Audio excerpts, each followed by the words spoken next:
The cafeteria at Westfield Academy buzzed with its usual chaos of 300 students, cramming lunch into 37 minutes. Plastic trays clattered against metal tables. Conversations overlapped into an indecipherable hum, and somewhere, near the vending machines, someone had dropped their chocolate milk, creating a brown puddle that janitors would eventually mop up. It was Tuesday, October 15th. And for most students, just another ordinary day of navigating the social minefield that every high school cafeteria becomes. Before we jump back in, tell us where you're tuning in from, and if this story touches you, make sure you're subscribed because tomorrow I've saved something extra special for you. But for Maya Shun, standing frozen at the entrance with her brown paper bag clutched against her chest, it felt like walking into a courtroom where the verdict had already been decided. She'd been at Westfield for exactly 11 days. 11 days of trying to blend into the background, of finding empty seats in the back of classrooms, of eating lunch in places where nobody would notice her. The library had worked for the first week until Mrs. Patterson, the librarian, started enforcing the no-food policy with military precision. Yesterday she'd tried the empty music room, but apparently the jazz band had early practice sessions she hadn't known about. Now, standing in the doorway of the cafeteria, Maya felt every eye in the room turned toward her, even though logically she knew that wasn't true. Most students were too absorbed in their own dramas, their own social hierarchies, their own carefully constructed lunch table politics to notice one more awkward junior clutching a homemade sandwich. But 3 students definitely noticed her. Tyler Hawkins sat at what everyone called the premier table, the one positioned perfectly in the center of the cafeteria where you could see and be seen by everyone who mattered. He was the kind of guy who'd probably peaked in 10th grade, but was still riding that wave of early social success, convinced it would carry him through college and beyond. His blonde hair was styled with the kind of casual precision that took 40 minutes every morning, and his smile had that practiced quality of someone who'd learned early that charm could get you out of almost anything.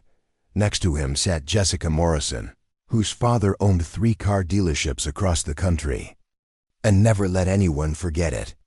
She had the kind of confidence that came from never having to worry about money, never having to work a part-time job, never having to explain why she couldn't afford the latest trends. Her auburn hair caught the fluorescent lights just right, and she wore her social status like a designer jacket, expensive and impossible to ignore. The third member of their trio was Connor Walsh, who'd somehow convinced everyone he was funny when really he was just mean with good timing. He had dark hair and the kind of build that suggested he'd played sports in middle school, but gave up when high school competition got too serious. Now he channeled that competitive energy into finding the perfect moments to make other people feel small. Maya had encountered them before, of course. In a school of 800 students, paths crossed whether you wanted them to or not. She'd been in a P English with Jessica, where she'd watched the girl dominate class, discussions with the kind of aggressive confidence that came from never being told she was wrong. Tyler was in her American history class where he spent most of his time making subtle jokes that the teacher pretended not to hear, but that made half the class snicker.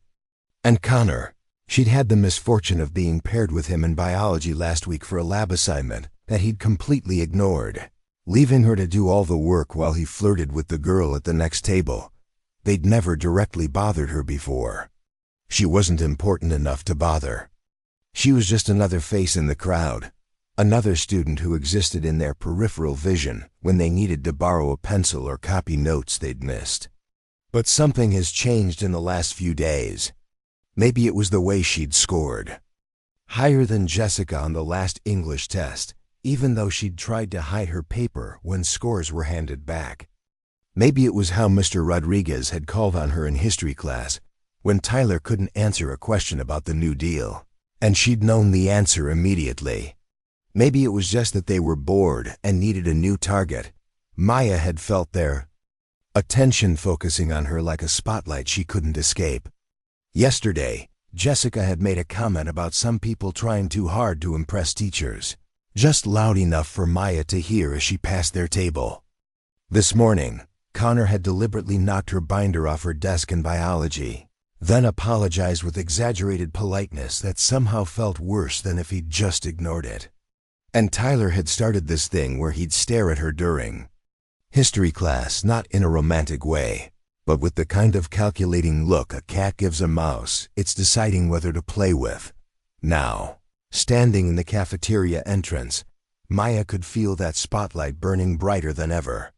She took a deep breath, trying to summon the courage her mother always insisted she had somewhere inside her. The plan was simple: walk straight to the far corner, find an empty table, eat her sandwich in 15 minutes, and get back to the safety of her next class. She made it exactly 12 steps before Tyler called out to her. "Hey, Maya." His voice carried across the cafeteria with the kind of projected friendliness that immediately made everyone within earshot pay attention. "Come sit with us." Maya's stomach dropped. She could feel conversations pausing at nearby tables, could sense people turning to watch what would happen next. In the social ecosystem of high school, moments like this were entertainment, drama that broke up the monotony of another Tuesday lunch period. She considered pregnant she hadn't heard him, but Tyler was persistent. "Maya, over here." He waved, his hand in an exaggerated gesture that made it impossible to ignore. Jessica leaned forward with a smile that didn't quite reach her eyes. "We've been wanting to get to know you better." The new girl who's so smart in English class. The way she said "smart" made it sound like a disease. Maya approached their table slowly, every instinct telling her to turn around and find somewhere else to eat. But where? The cafeteria was packed, every table claimed by established social groups that had been sitting in the same configuration since freshman year. And now, with half the room watching, running away would be a humiliation that would follow her for the rest of the year. "Thanks," Maya said quietly, stopping a few feet away from their table. Up close, she could see the calculation in their faces, the way they exchanged glances that communicated without words. "Sit down," Connor said, patting the empty seat across from him. "We don't bite." Maya sat, placing her brown paper bag on the table and immediately feeling self-conscious about it. Around her, students had lunch trays from the cafeteria line, pizza slices and chicken sandwiches and fruit cups that looked infinitely more appealing than her mother's homemade turkey sandwich and apple slices. "So," Tyler said, unwrapping what looked like an expensive sandwich from some deli downtown, "tell us about yourself. Where'd you move here from?" "Portland," Maya answered, though something about the way he asked made her reluctant to share even basic information. "Portland, Oregon, cool." Jessica bit into a salad that probably cost more than Maya's family spent on groceries in a day. "Why'd your family move here?" "My mom got a job transfer." Maya unwrapped her sandwich, hoping that eating would give her something to do with her hands, some reason to avoid prolonged eye contact. "What kind of job?" Connor asked, though his tone suggested he was less interested in the answer than in the act of asking invasive questions. "She's a nurse." Maya took a small bite of her sandwich, tasting nothing.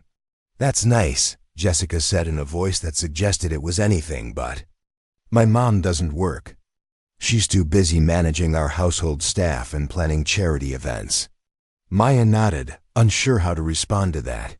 In her experience, conversations about family jobs were usually brief exchanges of basic information, not opportunities for one-upmanship. "So Maya," Tyler leaned forward, resting his elbows on the table in a way that seemed casual but felt predatory, "we've been wondering something about you." Maya's chewing slowed. "What's that?" "You're always so quiet in class. Like, super quiet. Are you shy, or do you just think you're too good to talk to the rest of us?" The question hit Maya like a physical blow. She'd spent years perfecting the art of being invisible, of not drawing attention to herself, of surviving school by becoming background noise. But somehow, even that had been turned into evidence of arrogance. I'm just ... I don't know. I guess. I'm shy, she admitted, immediately regretting the honesty. Connor laughed, but not in a kind way. Shy or stuck up? I'm not stuck up, Maya said quickly, her voice barely above a whisper. Really? Jessica tilted her head with mock curiosity. Because the way you act in English class, answering all of Mrs. Henderson's questions like you're showing off. I wasn't showing off. She called on me. Right, but you could have said you didn't know, Tyler pointed out. Most people do that when they don't want to look like a teacher's pets. Maya felt heat rising in her cheeks. She hadn't realized that knowing answers to questions could be interpreted as aggression, that academic competence could be seen as a social offense. Look, Connor said, his voice taking on the tone of someone being reasonable. We're just trying to help you understand how things work here. At Westfield, people who think they're better than everyone else don't usually fit in very well. I don't think I'm better than anyone, Maya protested, but her voice came out thin and defensive. Then prove it, Jessica said sweetly.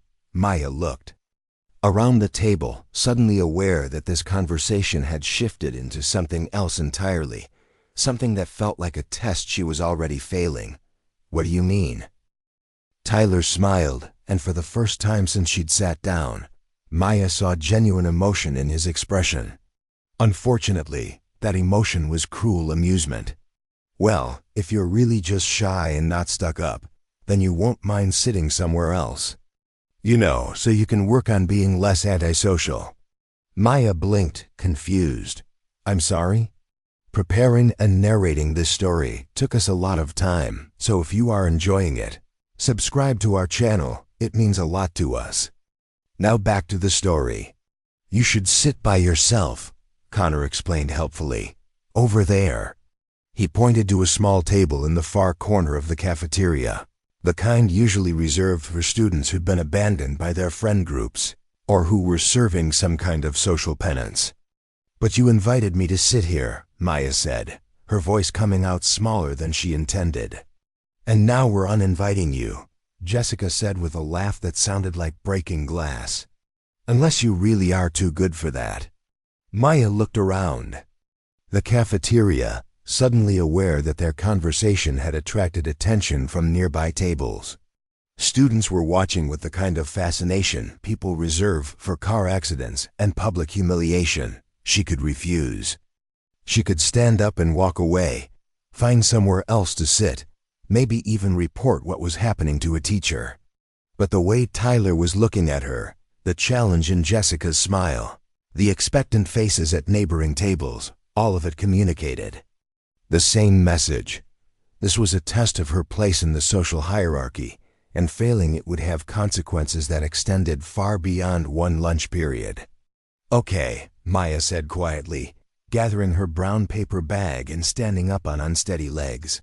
Connor clapped slowly, just loud enough for people at nearby tables to hear. Look at that, folks.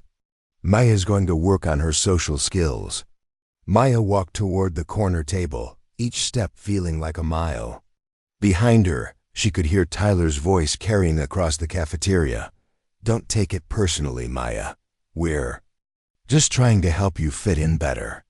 The laughter that followed her to the corner table felt like acid in her stomach. Maya sat down at the isolated table, surrounded by empty chairs that seemed to emphasize her solitude. From where she sat, she could see Tyler, Jessica, and Connor continuing their lunch as if nothing had happened, occasionally glancing in her direction and sharing jokes that made them laugh. Just a little too loudly. She unwrapped her sandwich. Again, though she'd lost any appetite she might have had. The turkey tasted like cardboard, and each bite felt like an effort. Around her, the cafeteria continued its normal rhythm, but Maya felt like she was sitting inside a bubble of humiliation that separated her from everyone else. What she didn't know, what none of them could have predicted, was that Maya Chun had spent the first 16 years of her life learning lessons that had nothing to do with high school social hierarchies and everything to do with survival. Maya's childhood hadn't been spent in suburban comfort like most of her classmates. Before Portland, before the nursing job that had finally given her mother stability, there had been years of uncertainty that had taught Maya skills she'd hoped never to use again. Her father had disappeared when she was 8, leaving behind debt and threats from people who didn't care that he'd abandoned his family. For 3 years, Maya and her mother had moved constantly, staying with relatives, friends, sometimes shelters, always looking over their shoulders. Maya had learned to read situations quickly, to identify danger, to understand when adults were lying or when a smile hid cruel intentions. More importantly, she'd learned to fight, not in any formal way, not in a dojo or gym, but in the desperate, practical way that kids learn when safety isn't guaranteed. She'd learned from her cousin Marcus, who'd grown up in neighborhoods where knowing how to defend yourself wasn't optional. She'd learned from YouTube videos watched late at night in whatever temporary home they were staying in. She'd learned from necessity when other kids at the constantly changing schools targeted the girl with the worn-out clothes and the haunted look in her eyes. By the time her mother landed the nursing job in Portland and they'd finally found stability, Maya had developed reflexes and instincts that most suburban teenagers never needed. She'd also developed the ability to hide those skills, to present herself as harmless and quiet, to avoid the kind of attention that had made their lives dangerous for so long. But sitting alone in the corner of Westfield Academy's cafeteria, listening to Tyler's group continue to make jokes at her expense, Maya felt something stirring inside her that she'd worked hard to keep buried. She was tired of being afraid, tired of making herself small, tired of letting people like Tyler and Jessica and Connor decide her worth based on their entertainment needs. Maya finished her sandwich mechanically, watching the 3 students who'd exiled her continue their performance for their audience. She noticed things about them that her classmates probably missed. The way Tyler's confidence was actually a carefully constructed mask. How Jessica's cruelty stemmed from her own insecurities about being liked rather than feared. How Connor's jokes were really just aggression dressed up as humor. She also noticed something else. In their satisfaction with their successful humiliation of the quiet new girl, they'd gotten careless. They were so busy enjoying their victory that they weren't paying attention to their surroundings. Maya stood up, gathering her trash in her brown paper bag. She walked toward the garbage cans near the exit, her path taking her directly past Tyler's table. What happened next would be talked about at Westfield Academy for years to come. As Maya passed their table, Connor couldn't resist one final jab. "Hope you enjoyed lunch by yourself, Maya. Maybe tomorrow you'll remember to be a little more friendly." Maya stopped walking. She turned around slowly, and for the first time since she'd arrived at Westfield Academy, she didn't try to make herself smaller or quieter or more invisible. "Connor," she said, her voice carrying clearly across the suddenly quiet section of the cafeteria. "Yeah?" He looked up at her with that same cruel amusement, expecting another opportunity to humiliate the shy girl. "I want you to know something." The conversations at nearby tables had stopped. Tyler and Jessica were watching with interest, probably expecting Maya to apologize or beg to be allowed back to their table. Maya's next words were delivered in a tone so calm and controlled that it took several seconds for their meaning to register. "In exactly 45 seconds, you're going to wish you'd never learned my name." The cafeteria didn't go completely silent, but a noticeable hush fell over the immediate area around Tyler's table. Students at neighboring tables leaned forward slightly, sensing that something was about to happen, but not quite sure what. The usual cafeteria soundtrack continued in the background: conversations from across the room, the clatter of trays, the hum of vending machines, but it felt muted, as if someone had turned down the volume on everything except the tension radiating from Maya's corner of the room. Connor's laugh came out forced and uncertain. "What's that supposed to mean?" Maya didn't answer immediately. Instead, She set her brown paper bag down on an empty chair and rolled her shoulders back in a movement so subtle that most people wouldn't have noticed it. But Connor noticed, Tyler noticed, and Jessica, who had been mid-bite on her expensive salad, slowly lowered her fork. 43 seconds, Maya said, her voice still carrying that same unnaturally calm tone. Tyler's chair scraped against the linoleum floor as he pushed back from the table and stood up.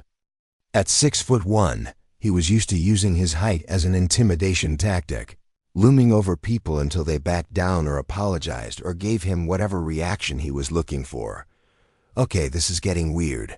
What are you, some kind of psycho? 40 seconds. Jessica's nervous giggle had an edge to it that hadn't been there before. Maya, you're being really strange right now. Maybe you should just go to your next class. Maya's eyes moved from Connor to Jessica to Tyler with the kind of measured assessment that made each of them shift uncomfortably in their seats. It was the look of someone cataloging weaknesses, calculating distances, planning several moves ahead. 35 seconds. Connor stood up now too, his earlier amusement replaced by something that looked suspiciously like concern. Look, if this is about lunch, we were just messing around. It's not that serious. 30 seconds. A few more students at nearby tables had stopped their conversations entirely now. Maya could feel their attention like a physical weight, but unlike every other moment since she'd arrived at Westfield Academy, she didn't try to shrink away from it.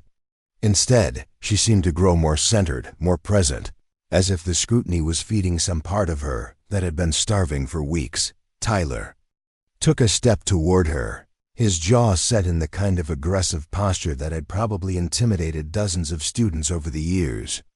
You need to stop this right now. I don't know what you think you're doing, but 25 seconds. Jessica was fumbling with her phone now, though whether she was trying to record what was happening or call for help wasn't clear. Her hands were shaking slightly, and she kept glancing toward the cafeteria exits as if calculating how quickly she could reach them.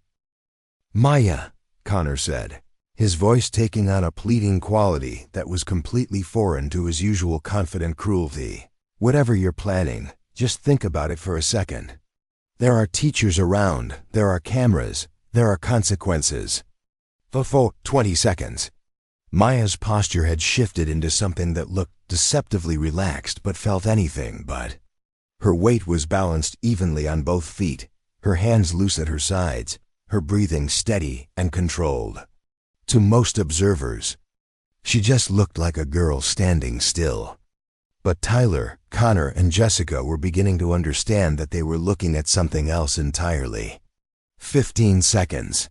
Tyler lunged forward, reaching for Maya's arm with the kind of aggressive grab that he'd probably used to intimidate smaller students countless times before.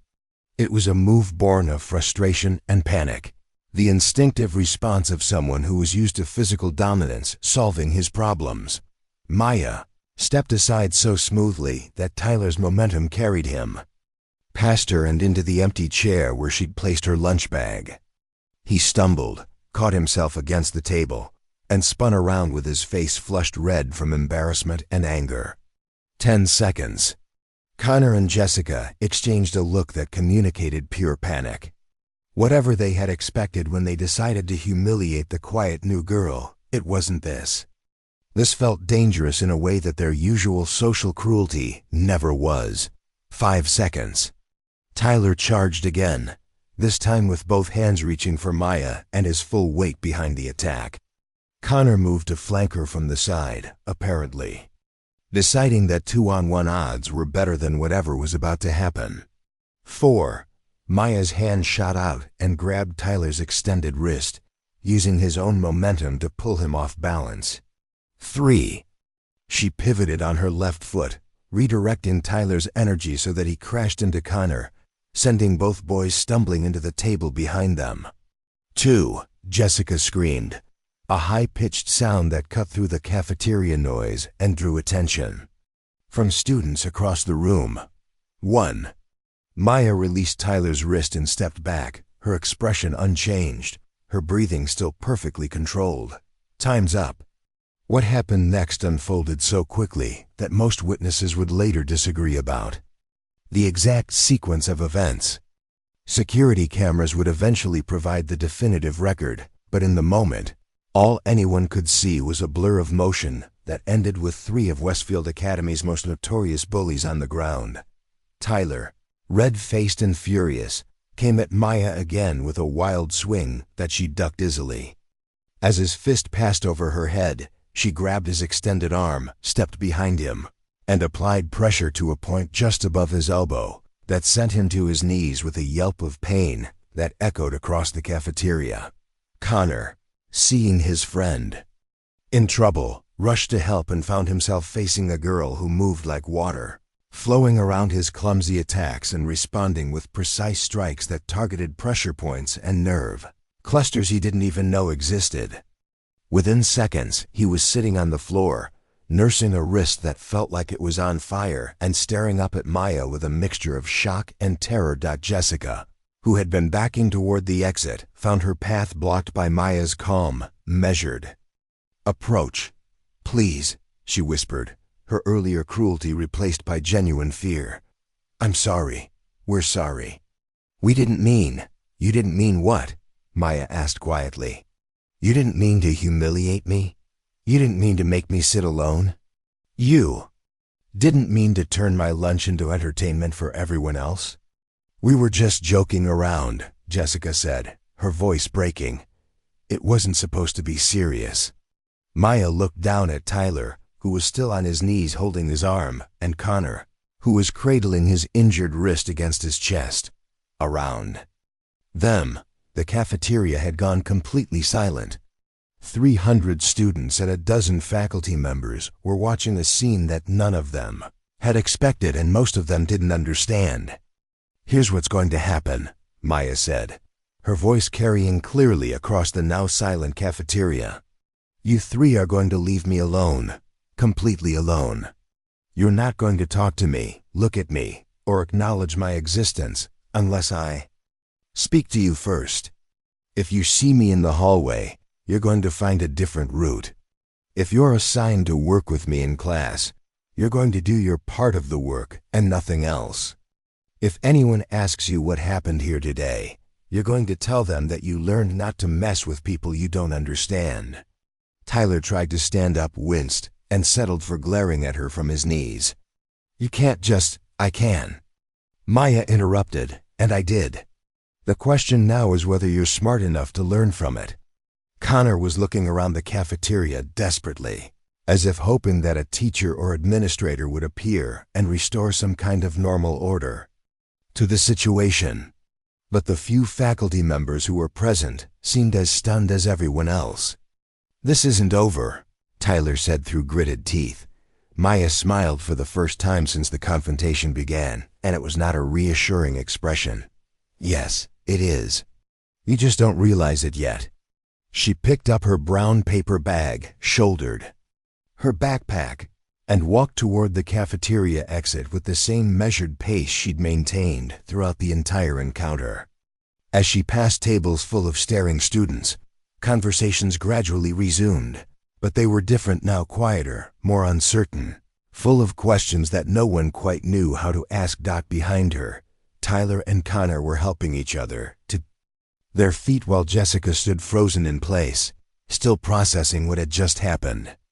They looked around at the sea of faces watching them, and for the first time in their high school careers, they were the ones who felt exposed and vulnerable. Maya paused at the cafeteria exit and looked back once.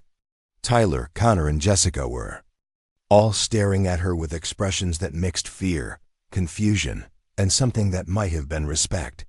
45 seconds, she said quietly, though her voice somehow carried across the entire room. "I told you exactly how long you had." Then she was gone, leaving behind a cafeteria full of students who were already pulling out their phones, already crafting the messages and posts that would turn the next few hours into a social media frenzy that would reshape Westfield Academy's social hierarchy forever. At their table, Tyler gingerly tested his arm while Connor examined his swollen wrist. Jessica sat down heavily, her face pale and her hands still shaking. What the hell just happened? Connor whispered. Tyler didn't answer immediately.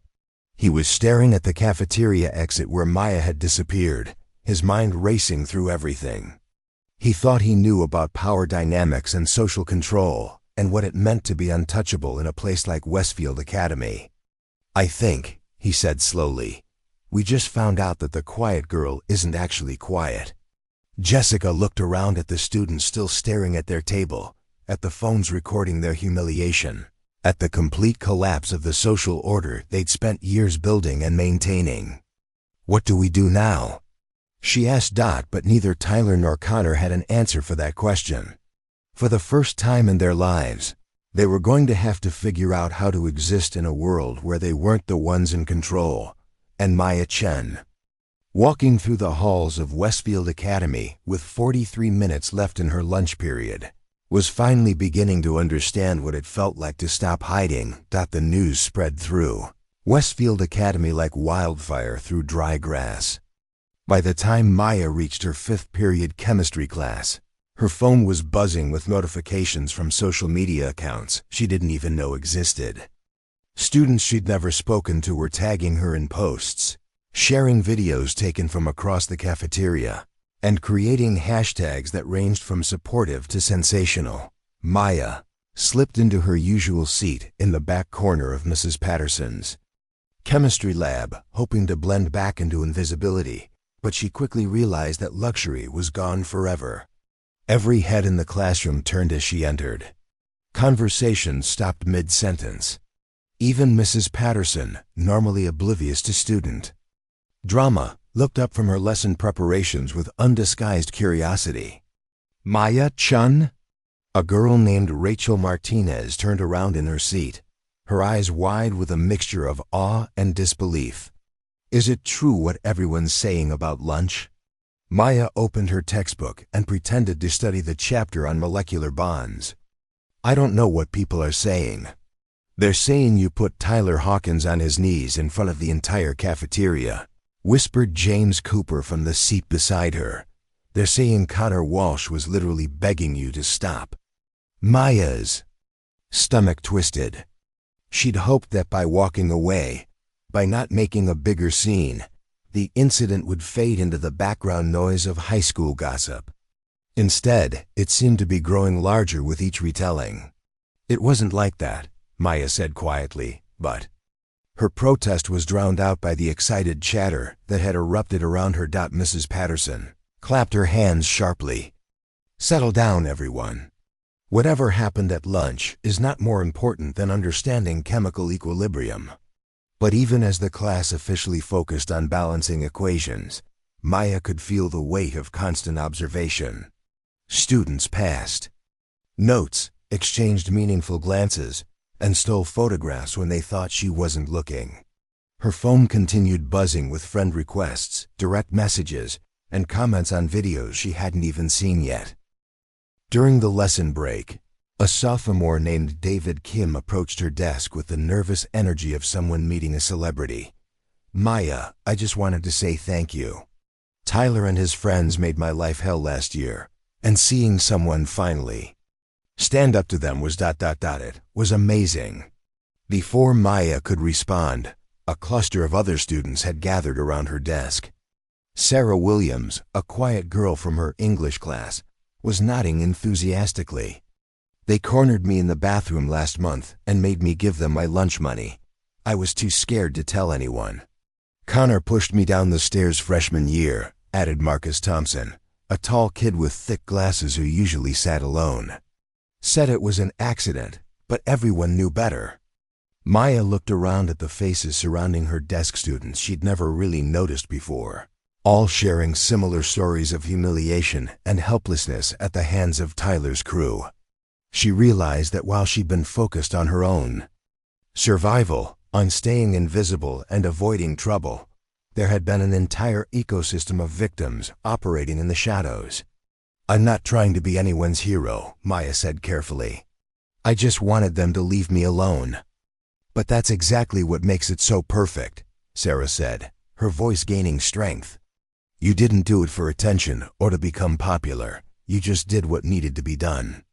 The conversation was interrupted by Mrs. Patterson's return to the front of the classroom, but as the students dispersed back to their seats, Maya noticed something had fundamentally changed. The energy in the room was different, lighter somehow, as if a weight had been lifted from the shoulders of students who had been carrying it for too long. After class, Maya's path through the hallways became a gauntlet of attention she'd never experienced. Students she'd never spoken to nodded respectfully as she passed. A group of junior girls actually stepped aside to let her through, whispering excitedly among themselves. Even some seniors who normally wouldn't acknowledge a junior's existence watched her with something that looked like approval. But the most unsettling change was in the behavior of Tyler, Connor, and Jessica themselves. Maya first encountered them outside the main office, where all three were seated in the uncomfortable plastic chairs reserved for students in trouble. Tyler's arm was in a sling. Apparently his visit to the nurse had resulted in a recommendation for x-rays. Connor was holding an ice pack against his wrist, and Jessica looked like she'd been crying. As Maya walked past, all three of them looked up with expressions she'd never seen before. Gone were the smirks, the calculating cruelty, the casual dismissal of her existence. Instead, she saw something that looked uncomfortably like fear. Tyler opened his mouth as if to say something, then closed it again.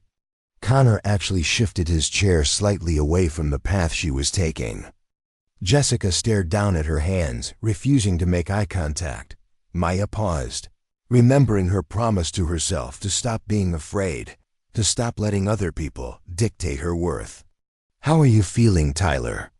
The question was delivered in the same calm tone she'd used during the cafeteria confrontation, and it had an immediate effect. Tyler's face went pale, Connor's grip tightened on his ice pack, and Jessica actually flinched. "Fine," Tyler said quickly. "I'm fine."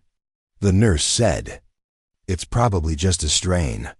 "That's good," Maya said pleasantly. "I was worried I might have been too rough." Connor made a sound that might have been a whimper. "Maya-chun?" A voice called from the office doorway. Principal Morrison, a tall, serious-looking woman in her 50s, was beckoning her inside. "Could I speak with you for a moment?"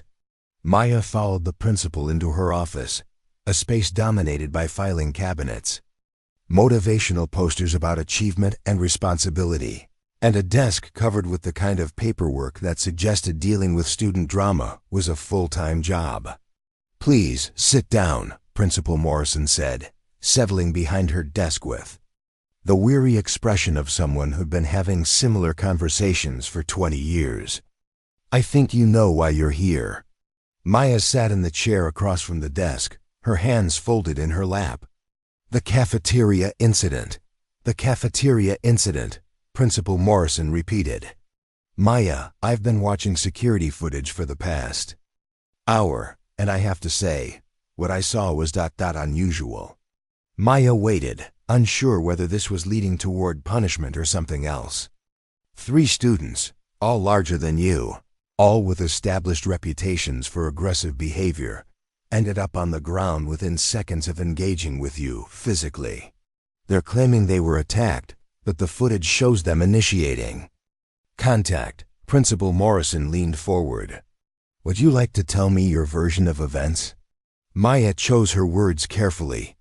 "They forced me to sit alone as some kind of punishment for not being social enough. When I told them I was tired of being treated that way, Tyler grabbed me first. I defended myself." "Defended yourself," Principal Morrison repeated slowly. "Maya, what Tyler calls defending yourself looks more like advanced combat training to me. Where did you learn to do what you did in that cafeteria?" This was the question Maya had been dreading. The truth was complicated, bound up in years of instability and danger that she'd hoped never to discuss with anyone at Westfield Academy. "I had a difficult childhood," she said finally. "I learned to protect myself because I had to." Principal Morrison studied her for a long moment. "I see. And are you planning to use these skills again?" "Only if I need to defend myself." Maya said honestly. Maya, I want you to understand something. What happened today has completely altered the dynamics of this school. There are students celebrating in the hallways, others filming everything with their phones, and 3 families demanding that you be expelled for assault.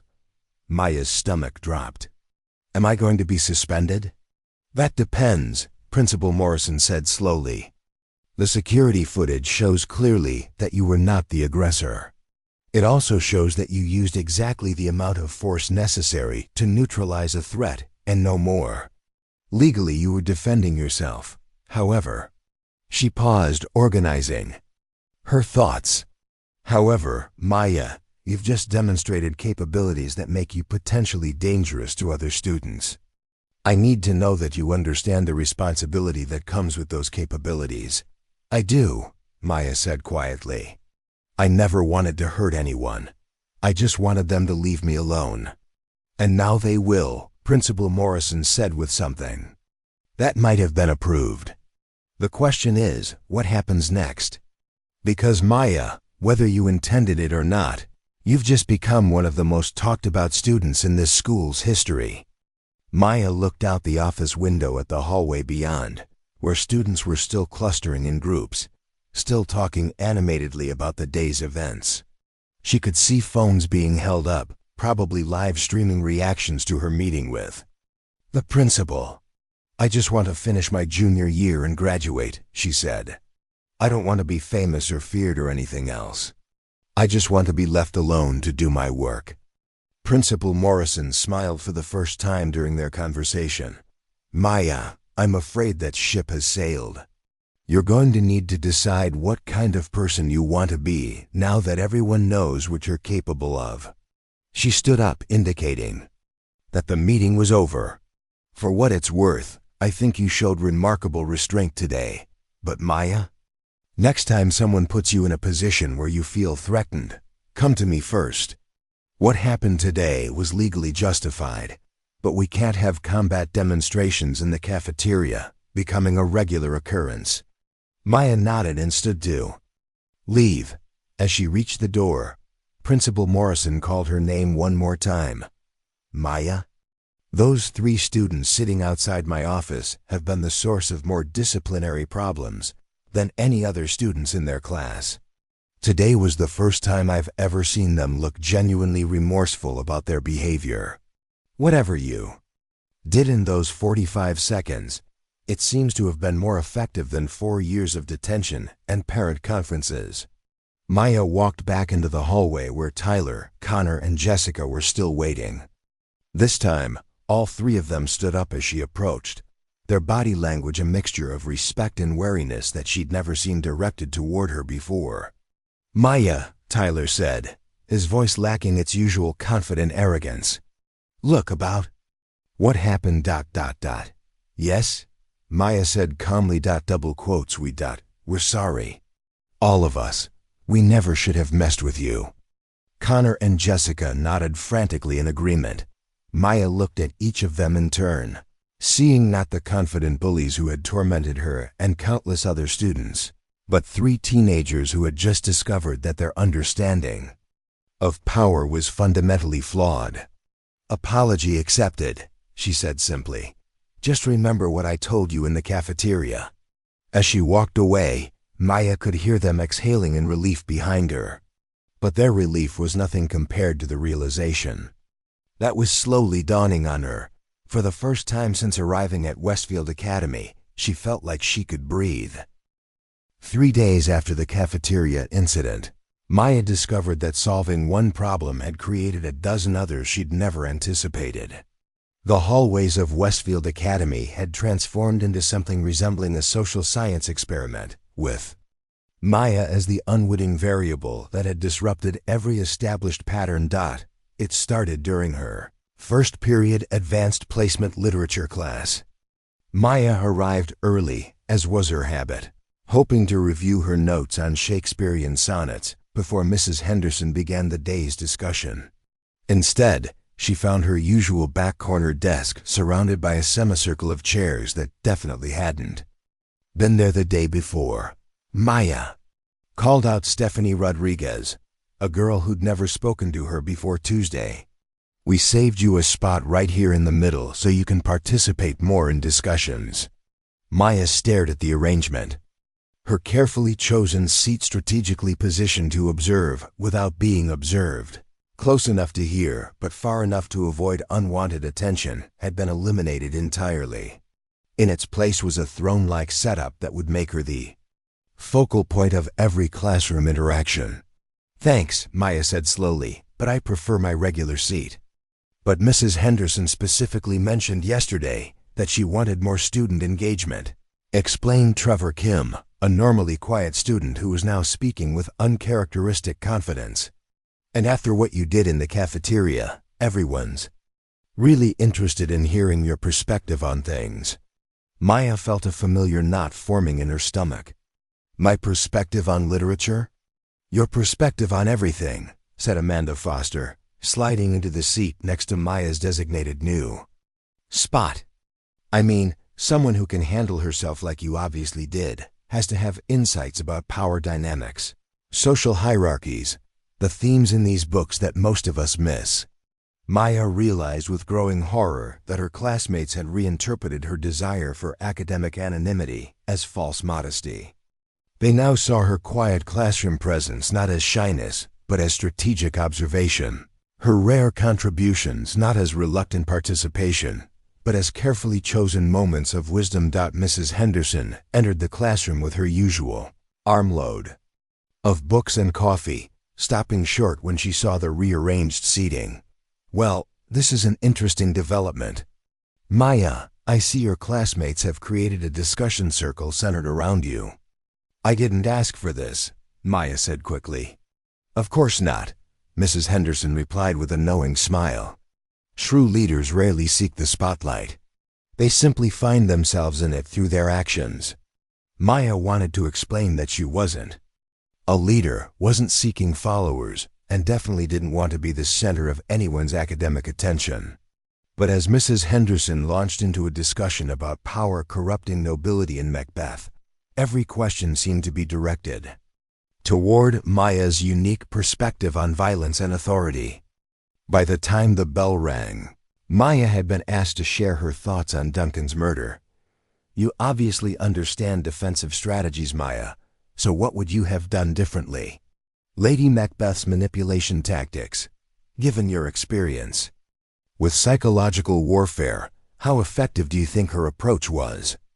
And the final sword fight, from a technical standpoint, were Macbeth's moves realistic?" Closing parenthesis. Maya escaped to her locker, hoping for a few minutes of peace before the second period, only to find a small crowd gathered around it. As she approached, she could see pieces of paper sticking out from the ventilation slits, notes, drawings, and what appeared to be several phone numbers. Maya, a freshman girl she didn't recognize, practically bounced with excitement. "I left you a note. My brother's in high school in Denver, and his school has this huge bullying problem. I told him about what you did, and he wanted to know if you had any advice for dealing with kids like that." Maya pulled one of the notes from her locker. It was written in careful handwriting on notebook paper. "Dear Maya, my name is Jennifer Wu, and I'm a sophomore. There's this girl in my chemistry class who keeps accidentally knocking my stuff over and making fun of my accent. I don't want to get in a fight, but I also don't want to spend 2 more years being scared. Could you maybe teach me how to stand up for myself like you did? My number is ... Another note, this one from someone named Marcus. "Maya, you don't know me, but I wanted to thank you for showing everyone that size doesn't always matter. I'm tired of being pushed around by bigger kids, and seeing what you did gives me hope that maybe I don't have to take it anymore." There were 17 notes in total. Requests for advice, invitations to sit with various lunch groups, offers of friendship, and 3 different proposals to start a self-defense club with Maya as the instructor. Maya stuffed the notes into her backpack and hurried toward her second period calculus class, but she was intercepted in the hallway by a group she recognized as the student council officers. "Maya Chun, said Emily Watson, the student body president, extending her hand with the kind of practiced political smile that suggested she'd been perfecting it since middle school. "I'm Emily, and I wanted to talk to you about an opportunity." "What kind of opportunity?" Maya asked warily. "Well, as you know, student council elections are coming up in the spring, and we're always looking for candidates who can bring fresh perspectives to student government." Emily's smile widened. "Someone with your demonstrated leadership abilities would be a fantastic addition to our team." Maya blinked. "I'm not interested in student government." "Of course not," said Brian Chambers, the current vice president. "That's exactly what makes you perfect for it. Students are tired of the same old political personalities. They want someone authentic, someone who's proven they can take action when it matters." "Look," Maya said, trying to keep the frustration out of her voice, "I appreciate the offer, but I'm really not interested in." "Just think about it," Emily interrupted smoothly. "You've already shown that you can change the entire social dynamic of this school in a matter of seconds. Imagine what you could accomplish with an official platform and the support of the administration." As Maya finally escaped to calculus class, she reflected on the uncomfortable irony of her situation. For weeks, she'd been invisible, ignored, dismissed as irrelevant by her classmates. Now she couldn't walk down a hallway without being approached by someone who wanted something from her: advice, leadership, protection, or simply association with whatever they imagined she represented. During lunch, Maya discovered that the problem had evolved even further. She'd planned to eat in the library again, hoping to avoid the cafeteria entirely. But Mrs. Patterson informed her that, due to recent incidents, the library was no longer allowing food during lunch periods. Reluctantly, Maya entered the cafeteria and immediately realized that the social geography had been completely redrawn. The table where she'd been humiliated 3 days earlier was now empty. No one wanted to sit where Tyler, Connor, and Jessica had suffered their defeat. But more significantly, every other table seemed to have representatives watching for her arrival. "Maya, over here," called Sarah Williams from a table near the windows. "No, Maya, sit with us," countered David Kim from across the room. "Maya, we saved you a whole section," added a group of students she'd never spoken to before.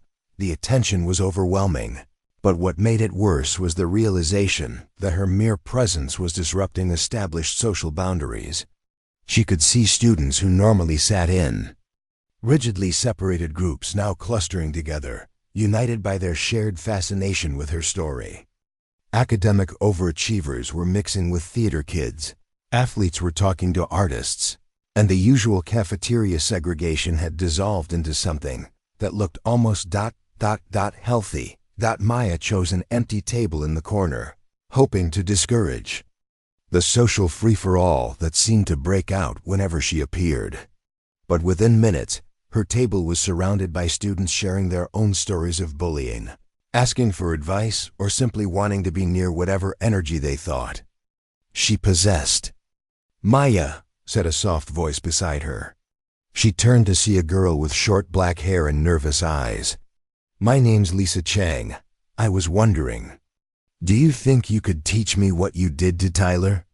"I didn't really do anything special," Maya sighed, unwrapping her sandwich. "I just defended myself."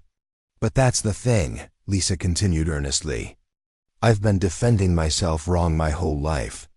When kids pick on me, I just try to ignore them or hide or hope they'll get bored. But you made them respect you." Maya looked around the table at the faces watching her expectantly. They all wore similar expressions, hope mixed with desperation. The look of people who'd been waiting their entire high school careers for someone to show them that their situation could change. "Look," Maya said carefully, "what happened in the cafeteria wasn't planned. I didn't want to fight anyone. I just reached a point where I couldn't take it anymore." "But that's exactly what we need to learn," said Marcus Thompson, settling into the seat across from her. "How to reach that point before it's too late." How to stop being afraid. Maya felt the weight of their expectations settling on her shoulders like a heavy coat. These students weren't just asking for self-defense tips. They were asking her to be something she'd never wanted to be. A symbol, a leader, a solution to problems that extended far beyond her own experience. "I can't teach you to not be afraid," Maya said quietly. "Fear isn't always a bad thing. Sometimes it keeps you safe. Then what can you teach us?" asked Lisa. Maya thought about the question seriously. What had she learned during those years of uncertainty and danger? What skills had she developed that might actually help these students without turning them into targets or getting them expelled? "I can teach you to pay attention," she said finally. "To read situations before they get dangerous.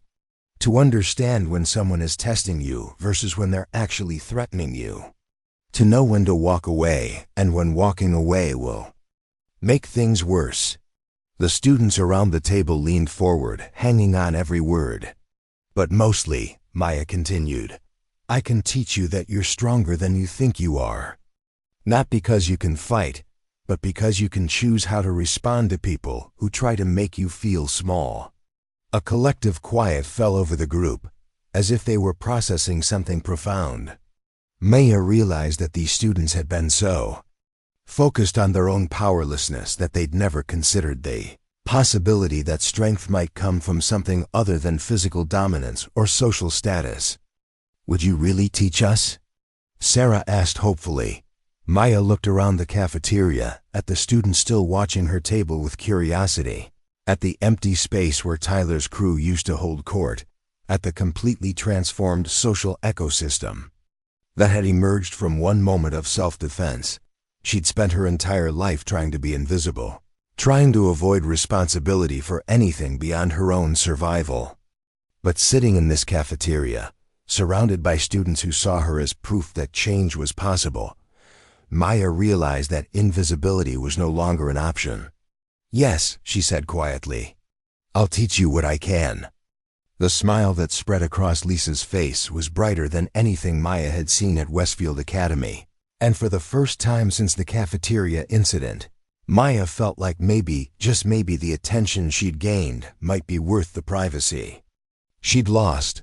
But as she looked around at the eager faces surrounding her, Maya couldn't shake the feeling that she'd just committed to something far more complicated than a few self-defense lessons. She'd just agreed to become the person these students needed her to be, whether she was ready for that responsibility or not. 2 weeks after Maya's reluctant promise to help her fellow students, Westfield Academy was experiencing something unprecedented. A complete reversal of its established power structure. What had started as informal lunch conversations had evolved into something that the administration was beginning to notice with growing concern. Maya arrived at school on Friday morning to find a handwritten flyer taped to her locker. "Project Safe Space. First meeting today. Room 107 to 3:30 p.m. Below the text was a crude drawing of a shield with the words, "Together we stand," written in block letters. She stared at the flyer, a sinking feeling in her stomach. This wasn't what she'd agreed to. Teaching a few students how to read threatening situations was one thing. Organizing what appeared to be some kind of anti-bullying resistance movement was something else entirely. "Maya!" Lisa Chang appeared beside her, practically vibrating with excitement. "Did you see the flyer? We got permission to use Mr. Rodriguez's old classroom after school." Sarah designed the logo herself. "Lisa, I never said anything about starting a club or organization," Maya said, carefully removing the flyer from her locker. "I just offered to share some basic safety awareness." "I know. But after you talked to us about paying attention and reading situations, Jennifer Wu tried it with that girl who'd been harassing her in chemistry.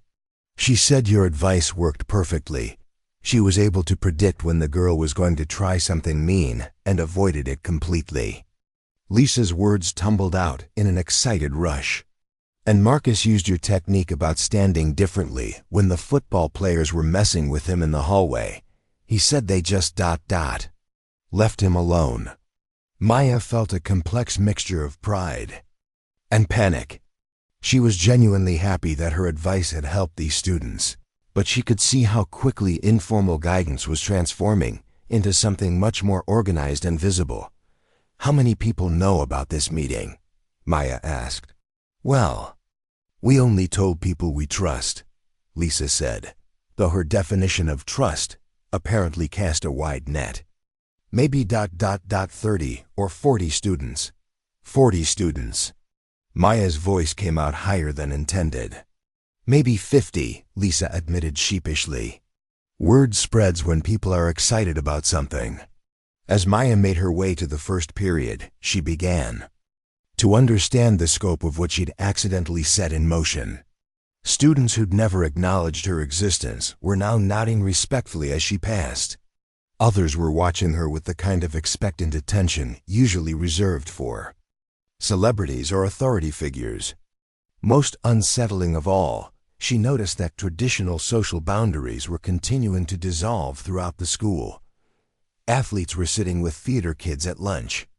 Honor roll students were hanging out with the art crowd. Even the usually rigid separation between different grade levels seemed to be softening as stories of Maya's advice spread through informal networks. During third period American history, Mr. Rodriguez pulled Maya aside after class. "Miss Chun, I understand you're planning to use my classroom after school today." "I didn't plan anything," Maya said quickly. "Some students organized a meeting, and apparently they got permission to use your room." Mr. Rodriguez studied her with the kind of shrewd assessment that suggested he'd been teaching teenagers long enough to recognize the difference between student-led initiatives and adult-supervised activities. "Maya, in my 23 years at this school, I've never seen such rapid changes in student behavior and social dynamics. Whatever you're doing, it's having effects that extend far beyond the individuals you're directly helping. I'm just sharing some basic safety tips," Maya protested. "Maybe," Mr. Rodriguez said, "but I want you to understand something. There are people in this building, students and adults, who benefited from the old system. Change always creates resistance, especially when that change threatens established power structures." His warning proved prophetic. During lunch, Maya discovered that not everyone at Westfield Academy was celebrating the school's social transformation. As she entered the cafeteria, Maya immediately noticed that Tyler, Connor, and Jessica had reclaimed their central table, though their usual confident swagger had been replaced by something that looked more like defensive positioning. They were surrounded by a collection of students Maya didn't recognize, older kids, mostly seniors, who carried themselves with the kind of casual aggression that suggested they weren't intimidated by Maya's reputation. "Well, well," called out a voice Maya didn't know. "If it isn't the famous Maya Chun." She turned to see a tall senior with bleached hair and expensive clothes approaching her table. His name was Derek Morrison, no relation to Principal Morrison, despite sharing a surname, and he had the kind of confident smirk that suggested he considered himself immune to the social changes affecting the rest of the school. "Derek Morrison," he said, extending his hand with mock politeness. "I don't think we've been properly introduced." Maya didn't take his hand. "We haven't." "No, we haven't," Derek agreed, his smile taking on a sharper edge. "But I've been hearing a lot about you. Seems like you've got quite the following these days." Around the cafeteria, conversations were quieting as students sensed potential drama. Maya could see Lisa, Sarah, Marcus, and the others at nearby tables watching nervously. "I'm just trying to eat my lunch," Maya said evenly. "Of course you are," Derek said. "Just like you were just defending yourself when you put Tyler in the hospital." "Tyler wasn't in the hospital," Maya corrected. "He had his arm checked by the school nurse." "Details," Derek waved dismissively. "The point is, Maya, some of us are getting a little concerned about all the changes happening around here. Used to be, this school had a certain order. Everyone knew their place. Things ran smoothly, nobody got hurt. Maya set down her sandwich and gave Derek her full attention. She recognized the tone he was using, the same calculated intimidation that Tyler had employed, but with more polish and experience behind it. And now? Maya asked. Now we've got students thinking they can reorganize the entire social structure of the school because one girl got lucky in a fight. Derek's voice carried clearly across the now silent cafeteria. We've got kids forming little resistance groups and spreading ideas about standing up for yourself that could get people seriously hurt. Maya stood up slowly, and Derek took an involuntary step backward before catching himself and holding his ground. Derek, Maya said in the same calm tone she'd used with Tyler 2 weeks earlier. Are you threatening me? I'm warning you, Derek replied, though his voice lacked the confidence he'd started with. Some traditions exist for good reasons. Some hierarchies keep people safe. And sometimes when you tear down old systems, what replaces them is much worse than what you started with. Maya looked around the cafeteria at the faces watching this confrontation. She could see her informal students, Lisa, Marcus, Sarah, Jennifer, and dozens of others, waiting to see how she would handle this challenge to the changes they'd all been part of creating. She could also see the cluster of seniors around Tyler's table, watching Derek's performance with expressions that suggested this confrontation wasn't as spontaneous as it appeared. You're right about one thing, Maya said finally. Some hierarchies do keep people safe. But the hierarchy you're talking about only kept certain people safe while making everyone else afraid. And your way is better? Derek asked.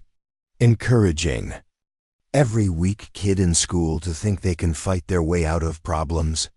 My way, Maya said, her voice carrying clearly across the silent cafeteria, is teaching people that they don't have to be victims, that they can choose how to respond to bullying. That strength comes from understanding situations, not from making other people afraid. Derek laughed, but it sounded forced. Pretty words, Maya. But what happens when one of your little disciples gets themselves seriously hurt because they thought your pep talks made them invincible? It was a fair question, and Maya felt the weight of it. She had been worried about exactly that possibility, that students would misinterpret her advice and put themselves in danger trying to emulate her cafeteria confrontation. Then I'll take responsibility for that, Maya said. But Derek, what about the students who were already getting hurt under your old system? What about the kids who were so afraid to come to school that their grades suffered? What about the ones who transferred schools or dropped out because they couldn't take the constant harassment? Derek's confident expression faltered slightly. Around the cafeteria, Maya could see students nodding in recognition of experiences they'd lived through. At least those were isolated incidents, Derek said, his argument losing steam. What you're doing could affect the entire school. You're right, Maya agreed. What I'm doing could affect the entire school. It could create an environment where students don't have to choose between being predators or prey, where academic achievement isn't seen as a threat to social status, where someone's lunch period isn't ruined because they happen to be an easy target. Maya picked up her lunch tray and took a step toward Derek, who instinctively moved backward. Derek, I'm going to give you the same advice I gave Tyler and his friends. Find something better to do with your time than trying to maintain a system that hurts people. Because if you try to recreate the problems I've been helping students solve, you're going to discover that I'm not the only one who's tired of the way things used to be. As if to emphasize her point, nearly half the cafeteria stood up simultaneously, not in a coordinated gesture, but in a spontaneous show of support. That surprised even Maya. Derek looked around at the sea of students on their feet, his bravado evaporating entirely.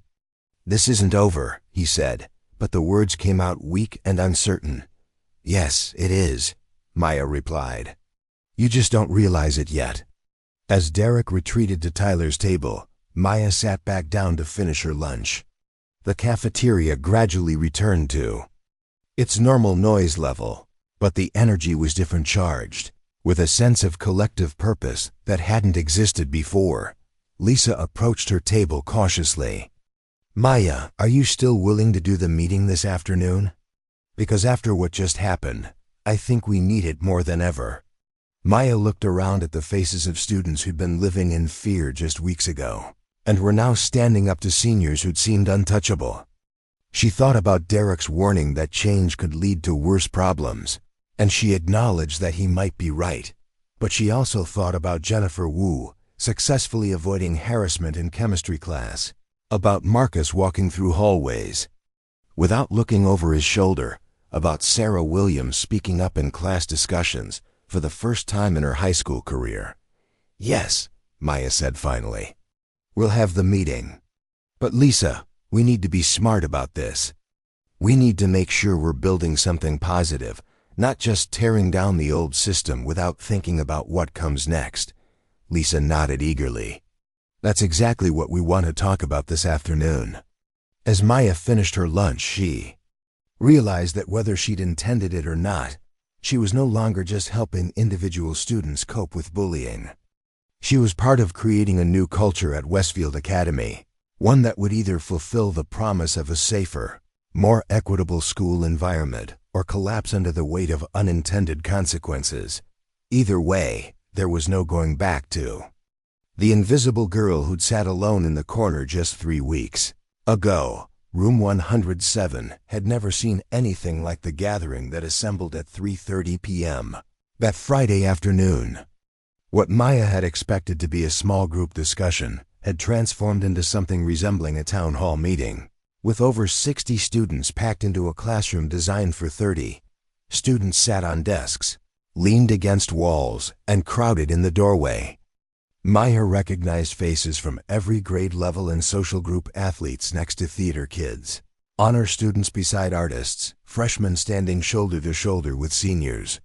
The usual invisible boundaries that governed high school social interactions had completely dissolved. "This is insane," whispered Lisa Chang, who had positioned herself near the front of the room. "I never imagined this many people would show up." Maya stood at the front of the classroom, feeling overwhelmed by the sea of expectant faces. She'd prepared for a conversation about basic safety awareness, not a speech to what appeared to be a quarter of the school's student body. Hi everyone," Maya began, her voice sounding smaller than she intended. "I guess we should start by talking about why we're all here." "We're here because you showed us that things can change," called out Jennifer Wu from somewhere in the middle of the crowd.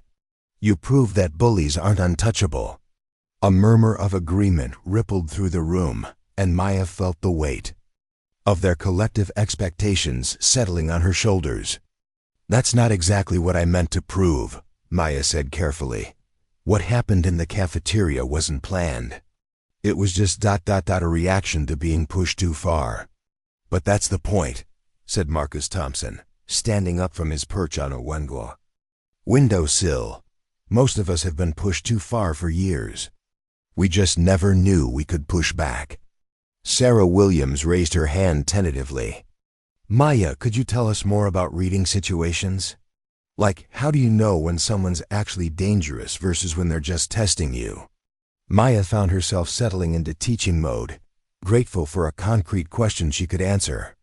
For the next 20 minutes, she talked about body language, situational awareness, and de-escalation techniques. She explained how to identify exit routes, how to project confidence without aggression, and how to recognize when walking away was the smartest tactical choice. The students listened with an intensity that reminded Maya of her own desperation. During those uncertain years when survival skills weren't academic concepts but daily necessities. "What about when walking away makes things worse?" asked a sophomore named David Park. "There's this group of kids who corner me in the bathroom every day after pay. If I try to leave, they block the door." Maya thought carefully before answering. "That's exactly the kind of situation where you need adult intervention. What you're describing isn't just bullying. It's systematic harassment that requires official action." "But what if the adults don't help?" David persisted.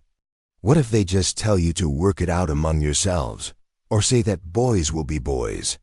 It was a question that cut to the heart of why so many students were sitting in this room instead of relying on official channels for help.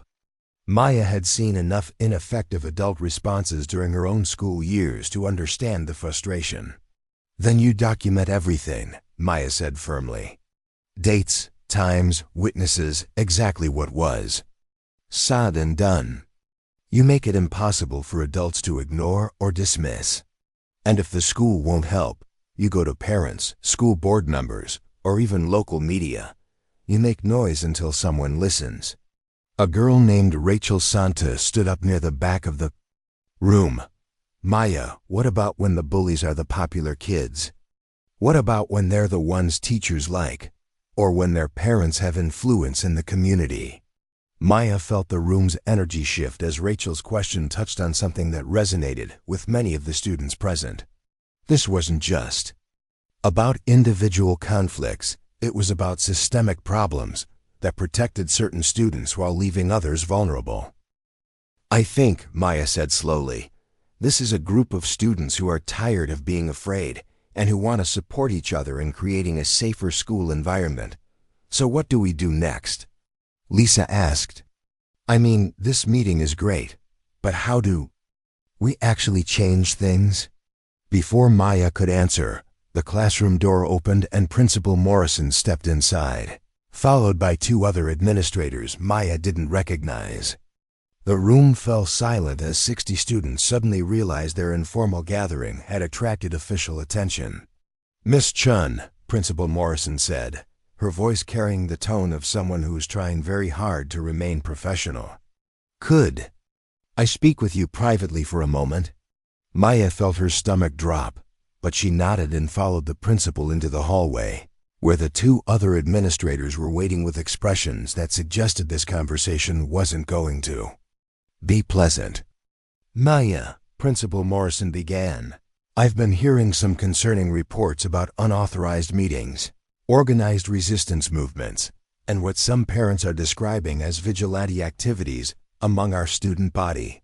We're just talking, Maya said quickly, sharing advice about dealing with bullying situations. I understand that's your intention, said the taller of the two administrators, introducing himself as Dr. William Hayes from the district office. But Maya, what you may not realize is that your activities have generated significant concern among certain families in this community. The third administrator, a stern-looking woman named Mrs. Patricia Goldman, opened a folder and began reading from what appeared to be a prepared statement. We've received complaints from parents alleging that you've created an atmosphere of intimidation against students who were previously well integrated into the school community. There are concerns that you're encouraging confrontational behavior that could lead to serious injuries. Maya felt anger rising in her chest. The students who were well integrated were the ones making everyone else miserable. And I've never encouraged anyone to be confrontational. I've been teaching de-escalation and situational awareness. Maya, Principal Morrison said gently, I believe your intentions are good. But the reality is that your presence at this school has fundamentally altered social dynamics in ways that are creating new problems, even as they solve old ones. Dr. Hayes consulted his own set of papers. We've documented a significant increase in reports of students refusing to comply with traditional disciplinary hierarchies. Teachers are reporting that students who were previously quiet and cooperative are now questioning authority and challenging established classroom management techniques. That doesn't sound like a problem, Maya said. That sounds like students developing confidence and critical thinking skills. It becomes a problem, Mrs. Goldman interjected sharply, when those students begin to see authority itself as illegitimate. When they start to believe that any request for compliance is an attempt at bullying. Maya realized with growing horror where this conversation was heading. Are you expelling me? Not expelling, Principal Morrison said quickly. But Maya, we need to discuss some modifications to your current extracurricular activities. Dr. Hayes leaned forward. Effective immediately, You are prohibited from organizing or participating in any unofficial student meetings on school property. Any future gatherings of this nature must be formally approved through the proper channels and supervised by qualified faculty members. You're shutting down Project Safe Space, Maya said, though it wasn't really a question. We're regulating it, Mrs. Goldman corrected. If students want to discuss anti-bullying strategies, they can do so through official channels, the Guidance Counseling Office, the existing peer mediation program, or the Student Council's community service initiatives. Maya thought about the 60 students sitting in room 107, waiting for her to return with answers about how they could continue supporting each other. She thought about David Park, still trapped in bathroom corners every day after pay. She thought about all the students who had approached her with stories of harassment that the official channels had already failed to address. What if I refuse?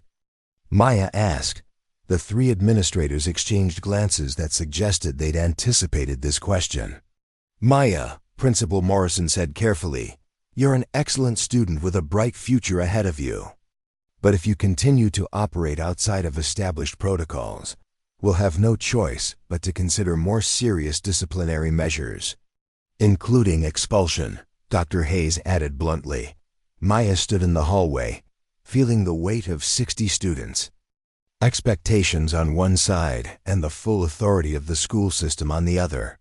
Through the classroom window, she could see Lisa, Marcus, Sarah, and all the others still waiting, still believing that the support network they'd begun to build could continue to grow and help students who had nowhere else to turn. I need to go back and tell them what's happening, Maya said finally. You have 5 minutes to dismiss the group, Mrs. Goldman said. Then I want them all out of the building. Maya walked back into room 107, where the conversation stopped. The moment she appeared, 60 faces looked up at her expectantly, waiting for guidance about how to move forward with the movement they'd all become part of. Maya, Lisa asked nervously, is everything okay?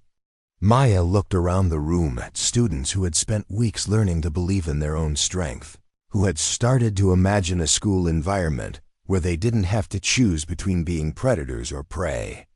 She thought about the administrative threat hanging over her head and the choice she was being forced to make between her own future and the community these students were trying to build. No, Maya said quietly, everything is not okay. But that doesn't mean we're giving up. The room erupted in whispered conversations as students processed what Maya's words implied. Outside in the hallway, she could hear the administrators discussing enforcement strategies and disciplinary consequences.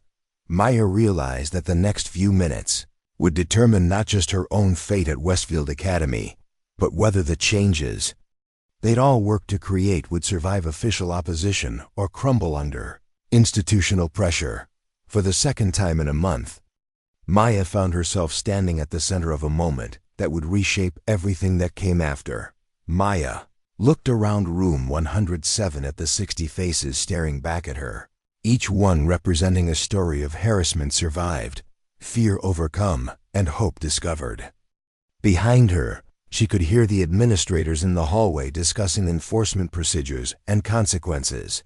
In front of her, she saw students who had learned to believe in their own power, students who would be abandoned if she chose personal safety over collective courage. Here's what's happening, Maya said, her voice carrying clearly through the silent room. The administration has decided that Project Safe Space is too disruptive to continue. They want us to work through official channels that most of you already know don't help. A collective groan rose from the assembled students, mixed with angry murmurs and expressions of disbelief. They're shutting us down? Asked Marcus Thompson, his voice cracking with disappointment. They're trying to, Maya corrected. But here's something I've learned about systems that don't want to change. They're only as powerful as people allow them to be. Lisa Chang raised her hand tentatively. Maya, what are you saying exactly? Maya took a deep breath, knowing that her next words would either inspire the kind of action that could transform Westfield Academy permanently, or get her expelled from school entirely. I'm saying that real change has never come from asking permission. The civil rights movement didn't wait for official approval. Women's suffrage didn't happen because men decided it was convenient. Every positive transformation in history started with people who decided that injustice was unacceptable, regardless of what authorities told them. The room fell completely silent as students processed the implications of what Maya was suggesting. "You're talking about resistance," said Alex Chen, his voice a mixture of excitement and nervousness. "I'm talking about responsibility," Maya replied. "Each of you came here today because you've experienced something that no student should have to experience. You came here because you discovered that you don't have to accept being treated badly. And now some adults are telling you to go back to accepting it because your empowerment makes them uncomfortable." Sarah Williams stood up from her seat near the window. "Maya, what exactly are you proposing we do?" Maya looked around the room, seeing faces that had transformed over the past month from fearful and defeated to confident and determined. These weren't the same students who had approached her with desperate requests for help weeks ago. They had become something more, a community united by shared experience and mutual support. "I'm proposing that we continue doing exactly what we've been doing, but better and smarter," Maya said. "Project Safe Space doesn't need a classroom or official permission. It needs commitment from people who refuse to let fear control their lives." Jennifer Wu leaned forward from her position near the back of the room. "How do we do that without getting in trouble?" The energy in the room shifted as students began to understand that Maya wasn't just proposing defiance, she was outlining a comprehensive strategy for creating change that extended far beyond Westfield Academy. "But what about students who can't participate in outside meetings?" asked David Park. "What about kids whose parents won't let them, or who don't have transportation?" Maya smiled, recognizing that David's question showed exactly the kind of strategic thinking that would make their movement sustainable. "That's where the real innovation happens," Maya said. "We create information networks that work within the system, anonymous tip sheets about recognizing bullying patterns, study groups that happen to include discussions about conflict resolution, peer tutoring sessions that teach academic subjects alongside social survival skills." Lisa's eyes lit up with understanding. "We become invisible again, but in a different way. Instead of hiding from the system, we work within it so carefully that they can't stop us without stopping legitimate educational activities." "Exactly," Maya said. "And most importantly, we remember that the goal isn't to defeat the administration or get revenge on bullies. The goal is to create an environment where every student feels safe enough to learn and grow." At that moment, the classroom door opened and Principal Morrison stepped inside, followed by Dr. Hayes and Mrs. Goldman. The 60 students turned to watch them with expressions that ranged from defiant to curious. "Time's up," Mrs. Goldman announced. "I need everyone to clear out of this room immediately." Maya expected the students to gather their belongings and file out quietly, accepting the authority of the administrators as they'd been trained to do their entire school careers. Instead, something unexpected happened. Marcus Thompson stood up slowly. "Actually, Mrs. Goldman, I have a question about the student handbook." Mrs. Goldman looked annoyed. "This isn't the time for..." Section 7.3 states that students have the right to peaceful assembly for educational purposes, Marcus continued, pulling out a copy of the handbook that Maya didn't even know he had. "Can you explain how our discussion of conflict resolution strategies violates that policy?" Dr. Hayes stepped forward impatiently. "Young man, you're not conducting an authorized educational activity. You're participating in an unsupervised gathering. That has created disruption throughout the school." Sarah Williams stood up next. "Dr. Hayes, can you define disruption in this context? Because if you mean that students are reporting fewer incidents of harassment and feeling safer in school, that seems like a positive outcome rather than a problem." Maya watched in amazement as more students began standing and asking pointed, intelligent questions about policies, procedures, and the logic behind shutting down activities that were clearly benefiting student welfare.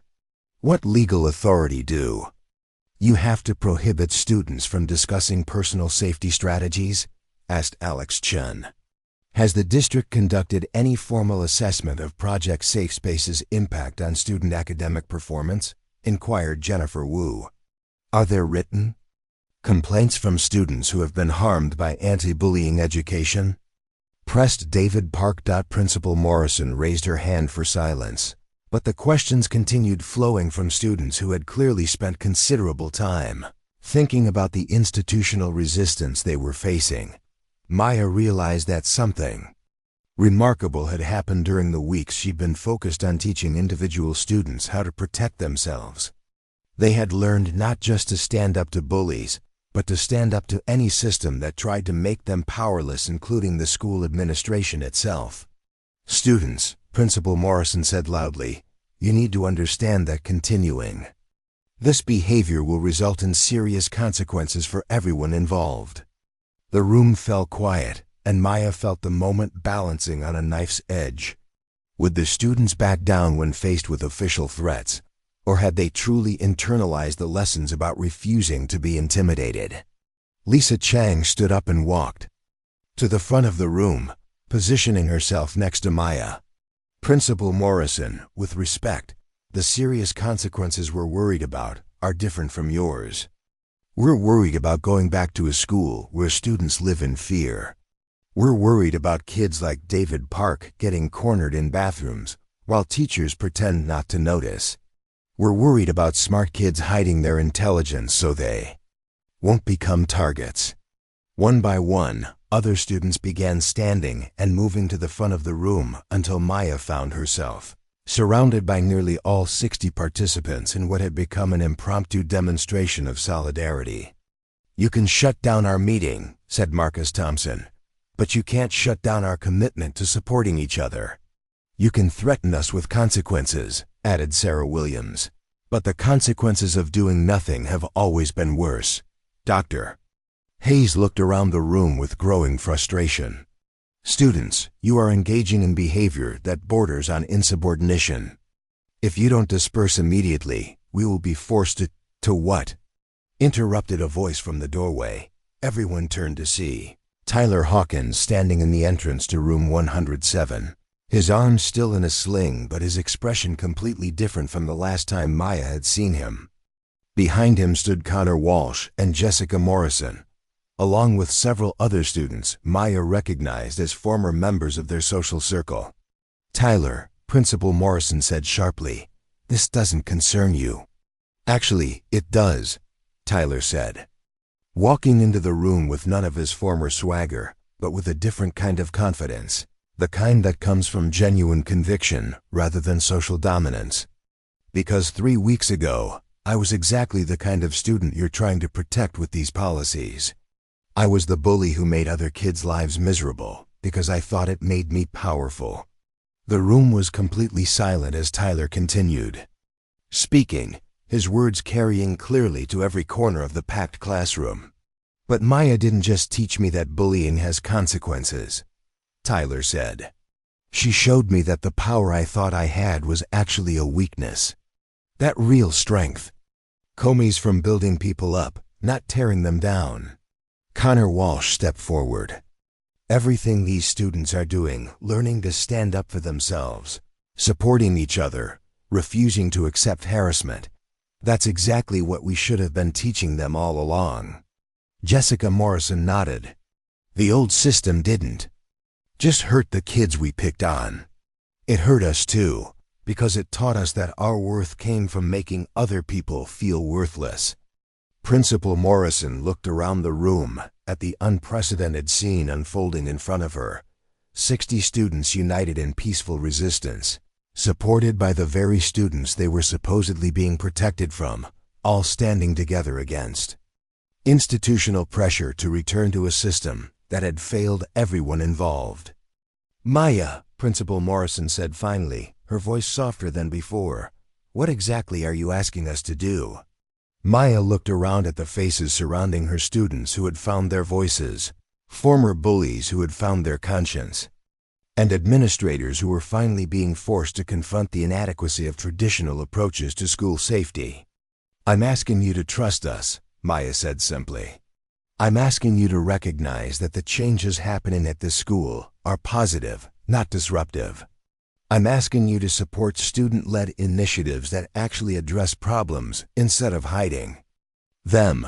Dr. Hayes consulted his papers one more time. And if we refuse? Maya smiled, feeling the strength of the community that had formed around her. Then we'll continue our work outside of school, and you'll lose the opportunity to be part of creating something better. But Dr. Hayes, we're not going to go back to being afraid. That part of Westfield Academy's story is over. Principal Morrison looked around the room one more time, then sighed deeply.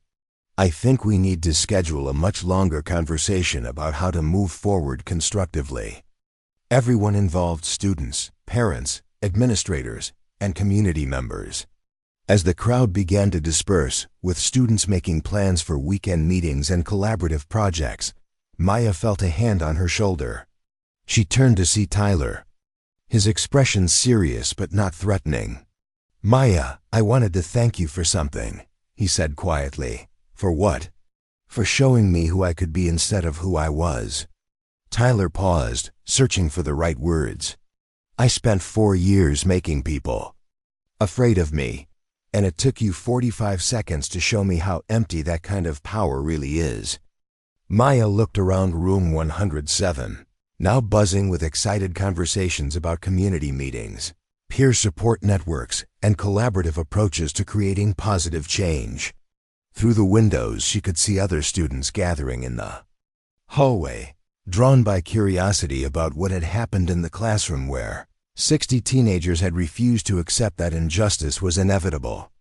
Tyler, Maya said, the most important thing I learned is that real change happens when people stop accepting things they know are wrong. Today wasn't about me or Project Safe Space or even Westfield Academy. Today was about all of us deciding that we deserve better. As Maya walked out of room 107 for the last time as an underground organizer and the first time as a recognized advocate for student empowerment, she realized that the quiet girl who had sat alone in the cafeteria corner just 1 month ago was gone forever. In her place was someone who understood that true strength comes not from the ability to defeat others, but from the courage to stand up for what's right, even when the people in charge say it's impossible. Behind her, 60 students were planning the future of Westfield Academy. And ahead of her, Maya could see the possibility of a school where no student would ever have to choose between being invisible and being a target. The revolution had begun within 45 seconds in a cafeteria, but it would continue for as long as students refused to accept that fear was the price of education. And Maya Chen, no longer quiet and no longer alone, was ready to help them build something better. Up next, you've got 2 more standout stories right on your screen. If this one hits the mark, you won't want to pass these up. Just click and check them out. And don't forget to subscribe and turn on the notification bell so you don't miss any upload from us.